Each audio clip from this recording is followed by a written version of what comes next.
The scaffolding is finally down on the exterior of Splash Mountain's replacement, Tiana's Bayou Adventure. Not only are we getting our first glimpses of the facade for this now infamous attraction, we're also getting glimpses of what the final lighting package is ultimately going to look like. But does it live up to the expectations set by the prior iteration of this legendary log flume ride? Well, let's talk about that on That Park Place Podcast Online, or as we like to call it, T3PO.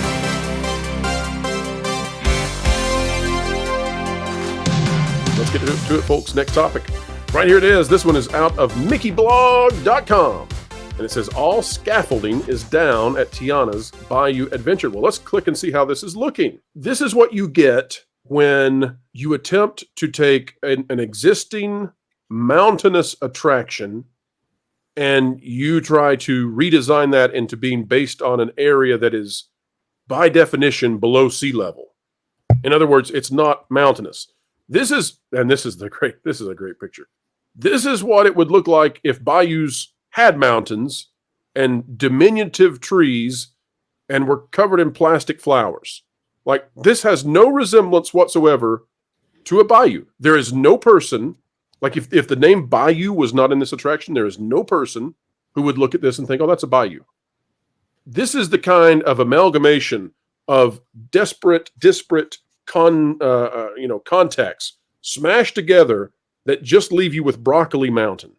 This is the Hobby Lobby Flower Aisle Express. It's not this even is melted Rainforest cheese Cafe Adventure. Yeah, it's moldy. It's a moldy cheese ball. I know what this looks like. Hold on. I think I know. They might be incorporating another IP into the park here. Oh, there you go. Oh no! Why you got to talk about my boys like that? Wow. No, you should put them in front of the mountain. Yep. Probably attract more tourists. Nope. Exactly. Nope on this whole thing. I mean, these people spent I don't know how long in New Orleans and the Bayou and still couldn't get the Bayou straight. New Orleans, which is below sea level, supposed to have a mountain in it and hardly any really tall trees in it. I mean, it makes zero sense, but it didn't learn anything. Lorena, weren't they testing this yesterday? Yes, they were. They were testing it yesterday. They were sending down flumes about every 30 seconds, and they had a gaggle of Imagineers there as well, who ironically stopped talking when I came by with my gimbal.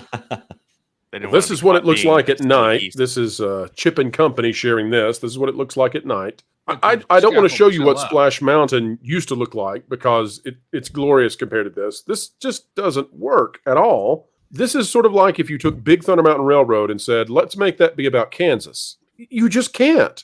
And so here's what we have. We have the result of DEI on the parks.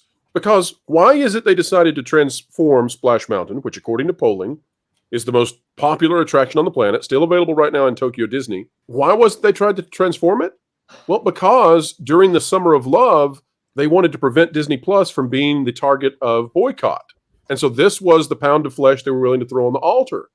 But what that means is you don't get, and folks, this is the most important part you should listen to.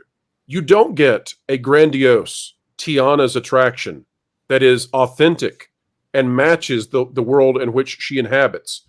You could have had a brand new $500 million attraction. You could have boarded the Liberty Bell and rode across the rivers of America to a brand new attraction where you leave the ship and it's part of the experience. And then you go down the bayou and it's something that looks like a bayou. And instead, this is what vapid virtue signaling gets you. It takes the things that work and it makes them not work anymore.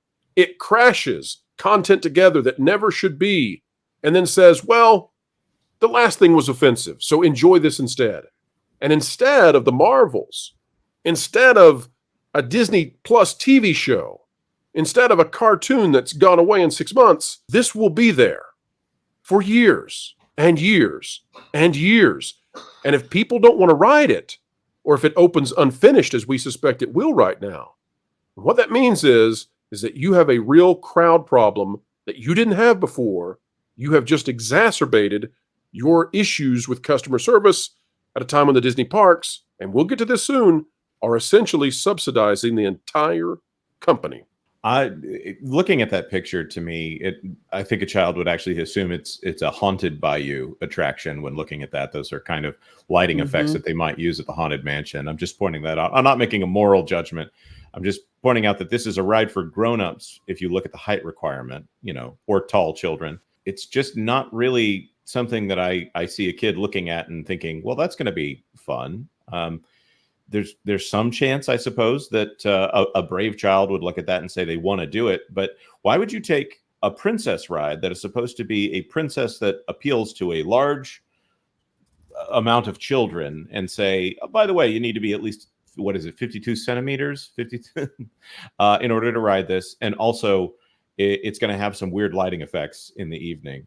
This whole thing doesn't make sense to me. Jonas, you're not wrong. In my live stream last night, we actually went over to the Haunted Mansion, and then we walked over to Tiana's Salt Dome Adventure, and very eerie how it had the same feel at night as to when the Haunted Mansion is lit up. So it's very interesting that you made that point, because I looked at it and it looked creepy, like Scary Mountain, nothing like upbeat and fun about it until I heard the Almost There music. And by the way, everybody, there, when you go into the new scene at the end, it's an all new song, it's an all new score. And before you get excited about that, I don't think that people get on the Little Mermaid ride, and I don't think they hop on Tiana's Bayou Adventure hoping for all new songs. I think they want to hear. But is it written by Lin-Manuel Miranda? It is not. It is not written by Lin-Manuel Miranda. I can't imagine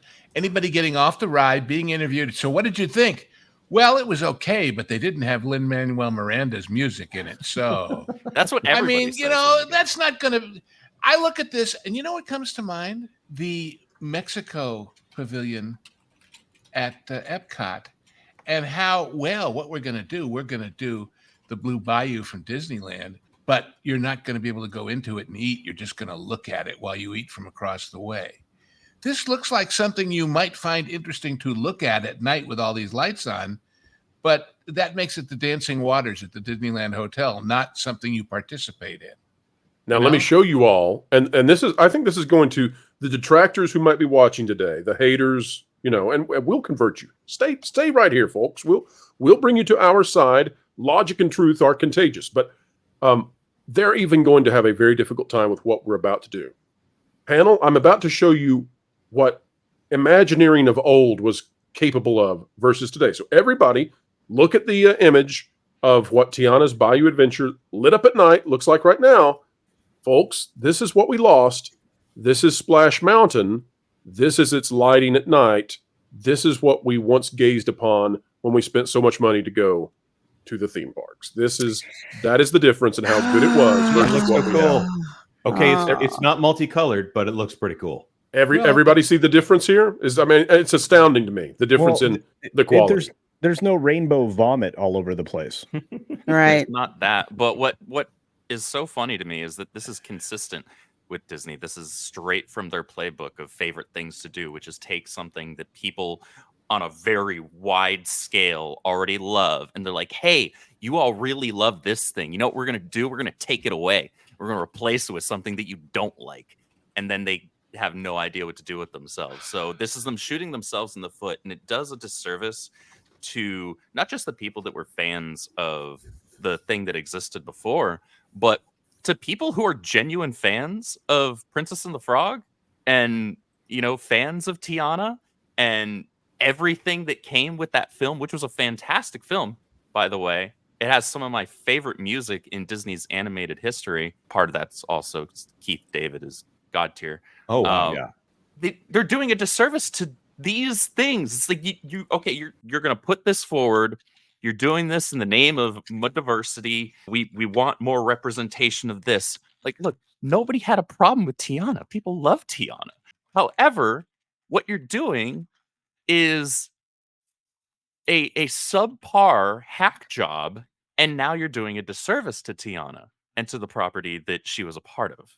I couldn't agree. I couldn't agree more. And that Randy Newman soundtrack, I kind of wonder why have they stopped calling Randy Newman? Are they going to bring him back for the 5th Toy Story film that they're trying to avoid calling Toy Story 5 here?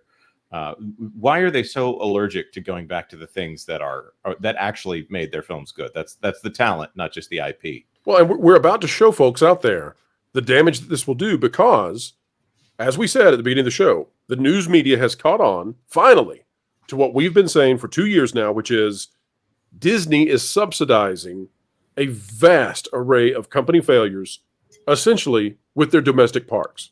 Cruise lines too, but now that what they've done with their entertainment that has failed, now that that is coming into the parks, it's going to be very hard for the parks to carry the load that Disney needs.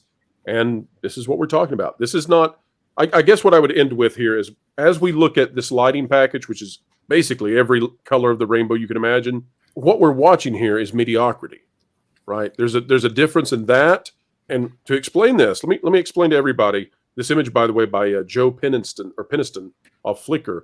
But folks, here's what you need to know about the design of the lighting. The brilliance of what you're looking at with the original Splash Mountain is, one, every angle is drawing you to the center of the attraction and straight up to where the boats will fall through the flume. The other thing is that it sets your expectation that being on this ride, you are going to be part of the critters, because the briars are larger than life, and there's a tree stump that's at the top of the attraction, which points to this idea that this is just a hill. This is a hill in southern Georgia, right, with the red mud clay and all of that.